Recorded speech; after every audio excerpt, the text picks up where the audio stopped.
안녕하세요. 오늘 5월 29일 주일 저녁 예배 시간입니다. 이 시간 통해서도 함께 하나님의 은혜를 나눌 수 있기를 원합니다. 오늘 함께 살필 말씀은 사도행전 5장 12절부터 16절까지입니다. 제가 봉독하겠습니다.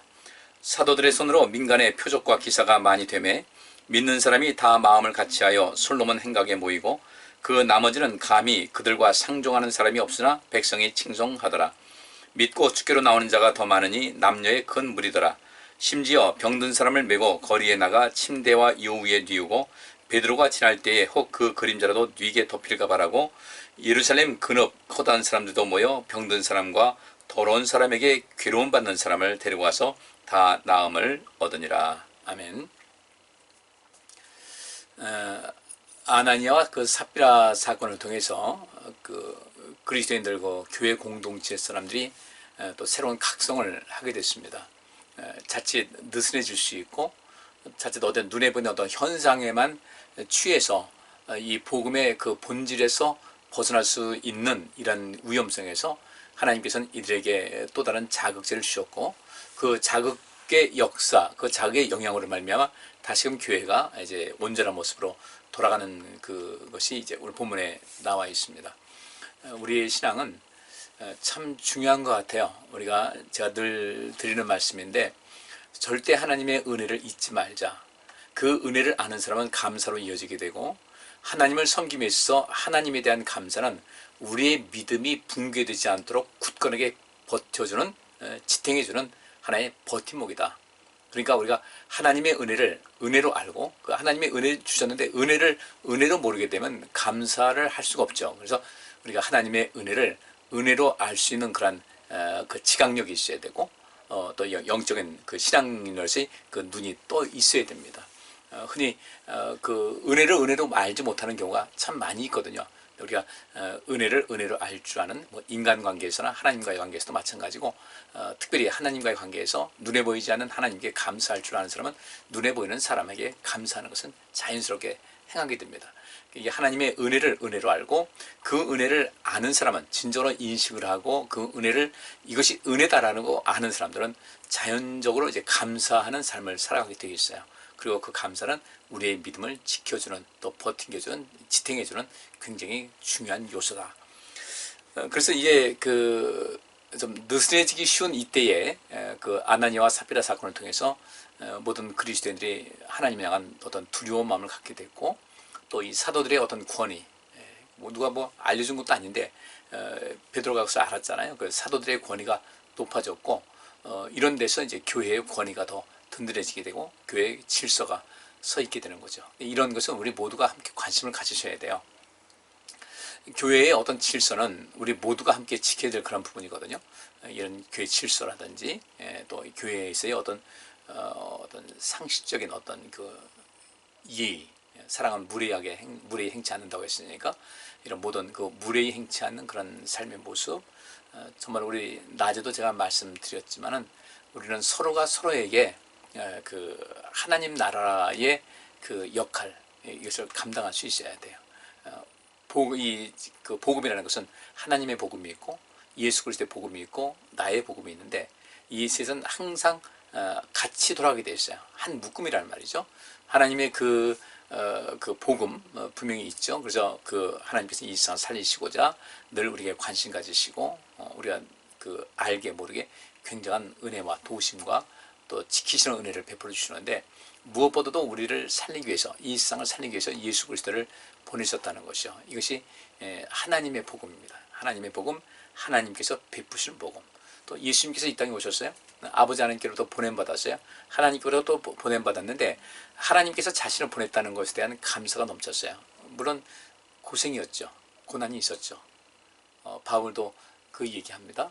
우리가 복음을 맡은 자로서 또 이런 은혜를 받은 사람으로서 우리는 그 생명사역을 감당하는 데 있어 우리는 절대로 고난을 두려워하지 말아야 된다.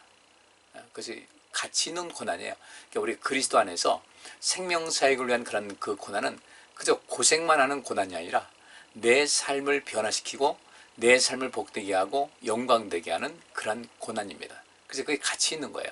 그런 고난은 우리가 끝까지 인내해야 되고 인내하다 보면 우리의 신앙적인 면에서도 성숙하게 되고 우리의 인격도 우리의 삶의 방식도 남달라지게 돼요. 그리고 그 다음에는 이제 그런 모든 장이 펼쳐지니까 거기서 이제 희망이 더 많이 보이게 되는 것이죠. 이 아나니아와 삽비라 사건은 굉장히 가슴 아픈 사건이었지만 또 그 당시 교회를 더 든든하게 세우고 질서를 세우는 그런 것이었다. 하나님의 징계가 분명히 나타났었거든요. 그리고 그 사건 이후에 오늘 본문이 바로 이어지게 됩니다. 근데 여기서는 그냥 간단하게 나와 있어요. 12절에 사도들의 손으로 민간의 표적과 기사가 많이 되매 믿는 사람이 다 마음을 같이하여 술넘은 행각에 모였다. 이 얘기를 다시 다른 걸로 말하면요, 사도들은 아마 솔로몬의 행각에서 정기적인 집회를 열고 있었던 것 같아요. 이 솔로몬의 행각, 여기서 또 어떤 이 장애를 가졌던 사람이 고침받고 거기서 또 이 베드로가 이제 설교도 했고 했었으니까 여기가 사람들이 주로 많이 모일 수 있는 그런 그 집회 장소에는 좋았던 것 같아요. 그래서 사도는 솔로몬의 행각에서 자주 집회를 가지고 있었고, 그 집회를 갖는 가운데 그 사람들이 보는 앞에서 많은 이적을, 놀라운 이적을 많이 베풀었어요. 오늘날에도 이제 우리 한국에 기도원 운동이 있었죠. 기도원 운동이 있어서 그것이 또 많은 또 이적도 보이고 놀라운 표적도 있었는데, 문제는요, 그렇게 그 이적을 베풀고 표적 베푸는 것은 꼭 기도는 아니고 솔로몬 행각이 아니라 할지라도 얼마든지 나타날 수가 있어요. 근데 여기서 그 장애를 가졌던 사람이, 나면서부터 걷지도 못하고 또 일어서지도 못했던 사람이 고침받았다. 이것이 베드로와 요한은 이제 그 당시 이 사람을 일으키는 가운데 당사자였던 이 두 사람은 이것이 곧 그리스도 예수로 말미암아 이루어진 일이라고 하면서 오직 예수만 증거하고 있거든요. 오직 예수님은 그리스도다.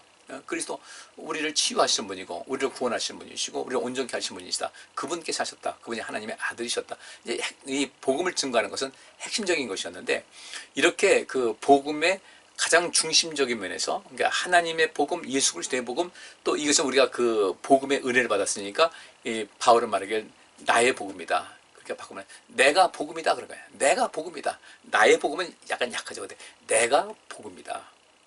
굉장히 대단하죠. 제가 괜히 하는 말이 아니에요. 보세요.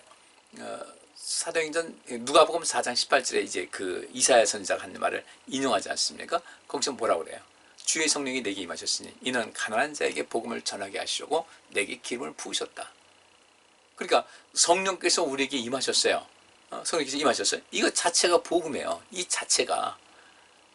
왜 그랬을까? 가난한 자에게 복음을 전하게 하려고. 그러니까 우리는 가난한 자에게 복음을 전할 때 그 가난한 자, 어떤 이유에서 웅크리고 있고 삶에 어떤 희망도 없고 절망 속에 살고 어떤 것을 행할 수 있는 어떤 힘도 없는, 전혀 완전히 무기력 상태에 빠진 사람들에게 복음이 된다는 것은, 복음을 전한다는 것은 다른 것이 아니야. 내가 복음이 돼서 그들에게 다가서는 것이거든요. 그러니까 하나님의 복음, 예수 그리스도의 복음, 나의 복음, 하나님께서 베푸신 복음, 또 예수님께서 베푸신 복음, 내가 또 이 세상 향해서 베푸는 복음, 이것이 온전하게 형성이 되어 있어야 되는 것이죠. 그리고 이 초기 교회 때 이런 역사가 계속 있었던 거예요. 여기서 이 사도들의 손으로 민간의 표적과 기사가 많이 됐다. 근데 그때는 이 믿는 사람들이 마음을 같이 해서 솔로몬 행각에 모여 있었다. 이 솔로몬 행각에 그 믿는 사람들이 마음을 같이 해서 자주 이게 집회를 했고, 그 집회를 하는 가운데 사도들의 손으로 그 많은 사람들에게 표적과 기사가 많이 이루어졌다는 그런 얘기예요. 지금도 그런 일이 없으리란 법 없지 않습니까? 지금도 우리 이런 역사가 있어야 돼요. 왜냐하면 병든 자가 고침받는다는 거예요. 민간의 표적과 기사가 많이 됐다고 할 때 이 표적과 기사 거의 대부분이 병든 자가 고침받는 거죠. 귀신 들린 자, 그 귀신이 쫓겨나가고 병든 자가 또 이 병으로부터 자유함을 얻게 되고, 여기서 병이라는 것은 여러 가지겠죠. 단순히 육신의 질병뿐 아니라 다양한 질병 얼마나 많아요. 다양한 질병, 정신적인 것, 어떤 이런 이 전체적인 모든 것을 치유를 받게 되는데, 그렇게 치유를 받게 되니까 어떻게 되겠습니까? 뭐 믿는 사람들은 더 많이 모이겠죠. 우리나라도 그렇고 우리나라 한국교회, 그 다음에 우리 새천명교회도 마찬가지고 이런 일은 자주 있어야 돼요. 성경이 초기교회의 특징은 믿는 사람들이 참 자주 모였어요. 모이기를 힘썼다. 사도행전 2장에도 우리가 말씀 살폈죠. 그들은 모이기를 힘썼어요.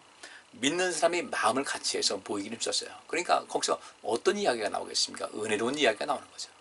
우리 성도님들 세상 살아가면서 우리가 모였다. 아주 은혜로운 얘기 많이 하셔야 돼요. 많이 하셔야 돼요. 이 세상적인 얘기는 뭐 얼마든지 많이 듣지 않습니까? 우리끼리, 우리 같은 믿는 사람들끼리 모였을 때는 우리들만의 이야기가 필요하잖아요. 그죠?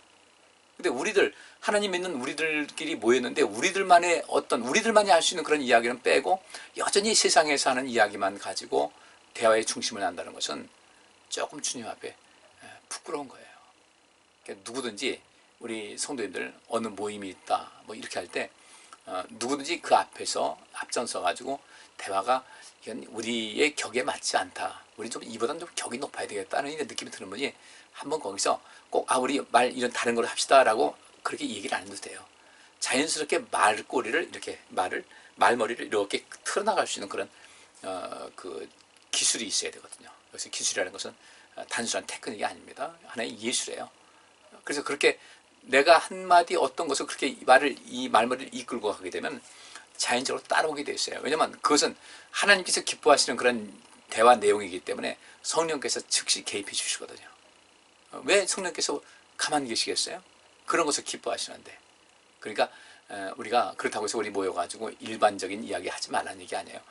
그 일반적인 얘기 하는데 항상 일반적인 얘기는 하지 말고 우리들만의 이야기, 우리들끼리만 이해되는 이야기 있지 않습니까?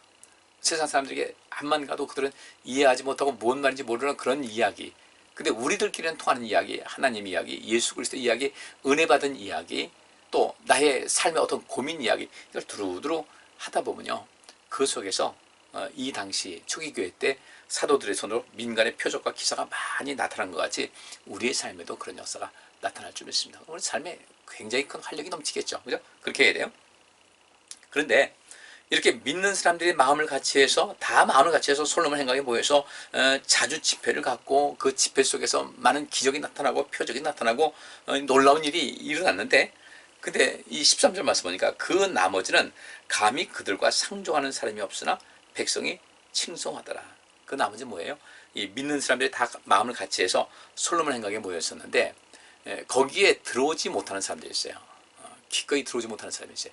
아마 여러 가지 있겠죠. 아이, 저거 뭐 하는 건지 모르겠어 하면서 아주 절대적으로 부정적이고 그 반감을 가지고 공격하는 그런 집단도 있겠지만은 들어오고 싶어도 마음은 들어오고 싶은데 선뜻 들어오지 못하는 사람들이 있었을 거라는 거죠. 왜냐하면 그 당시에 공회의 사람들이 아주 추상 같은 그런 거예요. 추상 가을설이라고 그러죠.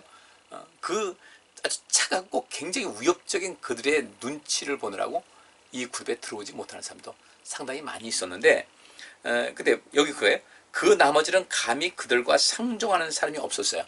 상종하는 사람이 없었다는 건 뭐 의도적으로 반감 갖는 그런 사람도 있었지만 들어오고 싶은데 눈치 보느라고 못 보는 사람, 다양한 사람이 있었는데 그 중에 보니까 백성이 칭송하더라. 이 얘기는 전혀 반전을 이루는 거죠. 그죠? 그 무리에는 그 그리스도인들의 그 교회 구성 공동체는 들어가지 못하고 있으면서도 그 속에서 들어가지 못하고 바깥쪽 관찰자 또는 방관자 뭐 여러 무리가 있었는데 그중에 상당히 많은 사람들이 이 집회, 이 믿는 사람들의 그 모임, 특별히 그 사도들을 어떻게 해요? 칭송했다 그랬어요. 이들은 이 칭송하는 사람들은 얼마든지 또 언제든지 그리스도 앞으로 교회 안으로 들어올 수 있는 가능성이 있는 이야기죠. 그래서 그 다음에 그런 모든 것이 생략된 채 그 14절 말씀 보니까 믿고 주께로 나오는 자가 더 많으니 남녀의 큰 무리였다. 앞에 13절과 14절 사이에서는 생략된 이야기가 굉장히 많아요. 믿는 사람들이 다 마음을 같이 해서 그저 뭐 공의의 사람들이 협박을 하더라도 그런 거 신경 쓰지 않고 마음을 같이 해서 마음을 같이 하다 보니까 서로가 서로에게 힘이 되는 거예요. 저분도 오셨네, 저분도 오셨네. 내가 혼자가 아닌 것 같은 거예요. 그런 거 있잖아요. 우리 학교 다닐 때 숙제를 안 해갔다 이거예요. 이건 저만의 경험인지 모르겠지만 숙제를 안 해갔는데 보니까 남들 다 해왔는데 딱 나 하나만 안 해왔어요. 그 두려움이라는 것은, 그 긴장감과 그 두려움이라는 것은 어떡하지, 혼날 텐데. 그런데 나도 안 했는데 해가지고 동지들, 뭐 숙제 안 하는 것이 잘한 것은 아니지만 그런 부분에서도 어떤 동지가 생기게 되면요, 왠지 그 위로가 되는 거 있죠. 왠지 위로가 되고 나하고 같이 기합을 받고 뭐 엉덩이를 맞아도 나 같이 맞을 아이가 있구나, 나 혼자는 아니구나, 이 속에서 위로가 되잖아요. 마찬가지로 여기서 이 그 교회에 많은 그 유대인들의 위협과 이방인들의 위협이 있었지만은 그런 가운데서도 마음을 같이 해서 하나님을 찬양하고 예수 그리스도를 높이는 그 집회에 사람들이 한 사람 두 사람 모이고 또 많이 모이다 보니까 거기에 나오는 사람들이 서로 의지가 되는 거죠. 서로 힘이 되고. 우리 옛날에 그 조개탄이라고 해서 갈탄, 뭐 조개탄 이렇게 학교 다닐 때 그 겨울에 난로 썼는데 일단 불을 붙여놓잖아요. 근데 그 조개탄이 잘 타는 것이라도 바깥으로 떨어져 나가가지고 혼자 있으면요 얼마 안 가서 꺼져요. 근데 같이 모여 있잖아요. 끝까지 다 타요. 우리 성도님들이 우리 교회에 모이는 거 이제 회복해야 되잖아요. 그죠? 모든 것이 정상화돼서 이제 뭐 어느 교회는 뭐 지금도 밥 먹고 오후 예배 드리기 시작한다 하는데 저는 좀 더 기다려 보려고 그래요. 왜냐면 아직은 안심 단계가 아니어서 좀 기다려보고 이제 우리도 하긴 해야 되죠. 할 거예요. 근데 그때 이전에 지금부터 우리가 좀 훈련을 하시란 말이죠. 누구라도 한 사람 더 나오면 아우 저분도 나왔네 나도 해야 되겠다. 저분도 나왔네 저분도 나왔네. 서로 힘이 되는 것인데 내가 말을 쑥 빠져버리잖아요. 이러면 이게 완전히 에베소 교회의 그 모양이 되는 거예요. 내가 첫사랑을 잊었다는 거죠. 회개치 않으면 촛대를 내게서 옮길 것이다 라는 그 말씀이요. 참 굉장히 두려운 말씀이거든요. 그러니까 우리 몸이 이미 쉬는 거 그냥 예배 드리는 거 이런 거에서 지금 우리가 녹화하는 이런 것을 하지만은 이것은 한시적이고 불가피하게 하는 그런 것이거든요. 우리가 주일에는 오후 예배 또 못 드리니까 하는 것인데 여기 취해 있지 마시고 여러분들 이제 다시금 허리띠 둘러매고 복음의 신을 신고 그죠? 성령의 검을 들고 구원의 투구와 믿음의 방패에 맞고 이제 여러분께서 준비를 지금 하셔야 돼요. 출전할 준비를 하셔야 돼요. 모든 분들이 마찬가지입니다. 특별히 중직자들은 오늘 이 말씀을 통해서 내가 무엇을 해야 될 것인가 깊이 생각을 하셔야 됩니다. 그래 그것이 바로 그리스도의 몸인 교회를 온전케 하는 것인데 거기에 무관심하게 되면요 우리 하나님께서는 죄송한 얘기지만 여러분의 삶에도 하나님께서 무관심하실 수밖에 없어요. 그리스도의 몸을 세우는데 무관심하다 하나님께서 얼마나 서운하시겠어요? 얼마나 서운하시겠어요? 생각해 보세요. 얼마나 서운하시겠어요? 주께서 베푸신 은혜가 얼만데 그걸 모르고 있다? 난 내 신앙을 다시 한번 점검해 보셔야 돼요. 심각하게 점검해 보셔야 돼요. 오늘 회개라는 말씀 드렸잖아요. 마음으로만 주님 죄송합니다. 안 돼요. 어떤 그 변화가 이제부터 조금씩 있어야 돼요. 그게 진짜 회개예요. 회개해야만 진짜 회개까지 단계에 가야만 내가 입술로 주님 죄송합니다. 잘못했습니다. 그것이 아니라 그 속에서 아까 말씀드린 대로 혐오심을 갖고 이제는 이건 아니다 해가지고 어떤 생활 속에 변화가 있을 그때에 이것이 회개라고 하는데 그 회개한 다음에 성령도 받는 거예요. 회개한 다음에 좋은 것을 이 마음의 상쾌함을 얻을 수가 있는 거예요. 회개한 다음에 우리의 모든 삶이 회복이 되는 거예요. 이 부분을 꼭 기억하시고 새롭게 되시기 바랍니다. 그러니까 이렇게 그들과 상종하는 사람이요. 두려워서 이 교회 공동체에 들어가고 싶은데 들어가지 못했다. 그래서 망설이는 사람 많이 있었다 그랬는데 그 다음에 중간에 어떤 일이 있었는지 몰라요. 근데 14절 보니까 믿고 죽기로 나오는 자가 더 많으니 남녀의 큰 무리더라. 그럼 그들이 어떻게 돌아왔는지 그렇게 머뭇거리던 사람이 어떻게 돌아왔을까 이 이야기는 생략이 됐는데 그 모든 그 망설이는 사람들이 많이 있었음에도 불구하고 그 망설이는 사람들이 하나씩 둘씩 나오더니 믿고 죽기로 나온 자가 굉장히 급격하게 늘었다는 거예요. 우리가 그렇게 교회가 부흥하고 성장하는 일에 있어서 우리가 그 역할을 하셔야 되거든요. 여러 성도님들 한 사람 한 사람이 그 역할을 하셔야 돼요. 나 하나쯤 아니에요. 나 하나쯤 하면 이건 아름답지 못한 생각이에요. 근데 여러분이 나 하나만 나라도 열심히 해야 되겠다 하게 되면 우리 하나님께서 예비하신 복이 얼마나 크겠어요. 15절 말씀. 그래서 그렇게 이렇게 점점 믿고 죽기로 나온 자가 더 많으니 남녀의 큰 무리가 됐고 여기서 계속해서 상승작용을 일으키는데 어떤 일이 있었는가? 앞에도 이제 그 사도들을 통해서 민간의 그 많은 백성들 사이에 표적과 기사가 많이 나타나게 됐고 그 나타나니까 이 그리스도인들이 더 힘을 얻어서 솔로몬 강에 모이기를 힘썼고 모임도 집회도 더 자주 하고 있었고 그러다 보니까 거기 그 모습 보고서 부럽다 하면서도 기꺼이 나가지 못하던 사람들이 시간이 흐르면서 그들이 하나씩 둘씩 교회로 나오는데 남녀의 큰 무리가 됐더라. 근데 이렇게 큰 무리가 되고서 이런 기적과 표적이 나타나는 것이 끝나는 것이 아니라 어떤 일이 있었냐면요. 15절 심지어 병든 사람을 메고 거리에 나가 침대와 요 위에 뉘우고 베드로가 지날 때 혹 그 그림자라도 네게 덮일까 말했다. 얼마나 대단한 역사였으면 이런 식의 모습이, 이런 모습이 나오겠어요. 그런데 이 베드로만 할 수 있는 것이 아니라 우리 성도들 한 사람 한 사람도 다 할 수가 있다는 거예요. 왜? 내가 복음이기 때문에. 내가 병든 자에게 안수했어요. 병든 자에게 기도했어요. 나았어요. 왜? 내가 복음이기 때문에. 가난한 자, 건강에 있어 가난한 자에게 가서 위에서 기도해주고 위로해주고 용기를 주고 함께 울어주고 함께 웃어주고 하는 이런 모든 그 과정 속에서 어떻게 되겠습니까? 그 가난한 사람의 영혼이 새롭게 회복이 되는 것이거든요. 우리는 내가 복음이 되기 때문에 이런 일이 있어야 되는데 우리도 얼마든지 이런 일을 행할 수가 있다. 근데 우리는 혹시 관심이 없다. 그러면 안 돼요. 여러분들 통해서 누군가 살아나고 여러분들 통해서 누군가 도움받는 거 있으면 얼마나 좋겠어요. 우리 눈에 보이는 대로 내가 도움의 손길을 베풀 수 있는 것이 가족이면 가족대로, 우리 이웃이면 이웃이고 교회면 교회이고, 이 세상 내가 알지 못하는 사람이라 할지도 내가 도울 수 있는 것은 열심히 해 나가셔야 됩니다. 이렇게 얼마나 대단한 거예요. 심지어는 그 병든 사람을 내고 거리에 나가 침대와 요 위에 내고 베드로가 지날 때 혹 그 그림자라도 네게 덮일까. 그림자라도 지나가면 나을 수 있을 것이다. 그림자가 능력이 있는 것이 아니고 또 베드로가 능력이 있는 것이 아니고 그 간절한 마음을 가지고 있는 그 사람들을 하나님께서 귀히 보시는 거예요. 근데 그 간절한 마음을 갖게 한 장본인이 누구냐 했더니 베드로와 요한과 그 사도들과 많은 그리스도인들, 곧 주의 일을 위해서 앞장서는 사람들을 통해서 그런 모범이 보여지니까 그 사람들이 희망을 갖게 되는 거죠. 야, 저 사람이 그 그림자만 지나가더라도 내가 나을 수 있겠다. 거기서 이제 하나님을 더 깊이 알게 되는 거죠. 그 16절에 예루살렘 그룹 허다한 사람들도 모여 병든 사람과 더러운 귀신에게 괴로움받는 사람을 데리고 와서 다 나음을 얻으니라. 다, 전부 다 그렇게 나온 사람들은 다 나음 얻으니라. 여러분들 주의 일을 위해서 힘쓰고 관심 갖고 또 주님께 가까이 나오잖아요. 그런 사람들은 다 하나님의 역사를 체험할 수가 있습니다. 자, 이제 오늘부터라도 우리의 믿음을 새롭게 해서 여러분의 믿음을, 잠자던 믿음을 깨우시고 잃었던 첫사랑 다시 회복하시고 하나님의 은혜를 다시 하나님의 은혜였구나라고 발견하시고 깨달으시고 감사하시면서 초기교회 이 복음의 놀라운 역사 속에서 온 세상을 새롭게 변화시키고 생명으로 인도했던 그 초기교회의 역사는 거기 모인 한 사람 한 사람들이 그리스도와 함께하고 하나님을 함께 하나님과 동행하는 가운데 이제 믿음으로 살아가는 가운데 그 놀라운 역사가 있었습니다. 이 시기에 우리 하나님은 여러분 한 사람 한 사람을 지금 기다리고 계십니다.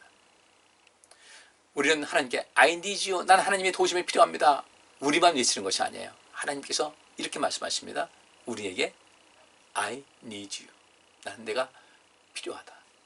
예수님께서 제자들을 부르실 때 왜 부르셨겠어요? 나는 너희들이 필요하다. 무엇을 위해서? 생명사역을 위해서, 하나님의 복음을 실현하기 위해서, 내 복음을 실현하기 위해서, 그리고 나중엔 너희들이 복음 그 자체가 될 것이라는 그 의미였거든요. 그러니 그들에게 얼마나 큰 상급이 있겠어요. 우리 그 상급 기대하고 이제부터 열심히 주님을 찾아 나오시고 주의 일에 힘쓰시고 하나님께서 우리를 향해서 그저 흐뭇한 미소를 지을 수 있는 그런 모습이 여러분 상상하시면서 기대하시면서 우리 하나님의 일에 힘쓰시고 예배에 힘쓰시고 믿음의 선에 최선을 다하시기를 주의 이름으로 축복합니다. 기도합니다. 하나님 감사합니다. 오늘 귀한 말씀 들었습니다. 이 말씀 속에 주님께서 우리에게 깨닫게 하신 그 모든 것을 하나도 놓치지 않게 하시고 땅에 떨어지지 않게 하시고 우리 모두를 통해서 성취될 수 있도록 주님 저희들에게 능력 주시고 믿음의 은사를 더하여 주옵시며 감동 감화를 더하여 주옵소서. 저희들 조금씩 실천하겠습니다. 진정한 회개의 삶을 살겠습니다. 입으로만 끊임없이 하나님께 내 죄를 고백한다고 하지만 전혀 회개하지 못했던 이 상황을 우리가 회개합니다. 돌이켜서 주께서 원하시는 삶을 살겠사오니 주여 우리 성도님들에게 복을 내려주시고 은혜를 베풀어 주시옵시며 우리의 삶을 더욱더 복되게 충만케 하여 주옵소서. 예수 그리스도 이름으로 기도하옵나이다. 아멘. 이 한 주간도 주의 은혜 속에서 편안하게 잘 지내시기 바랍니다. 감사합니다.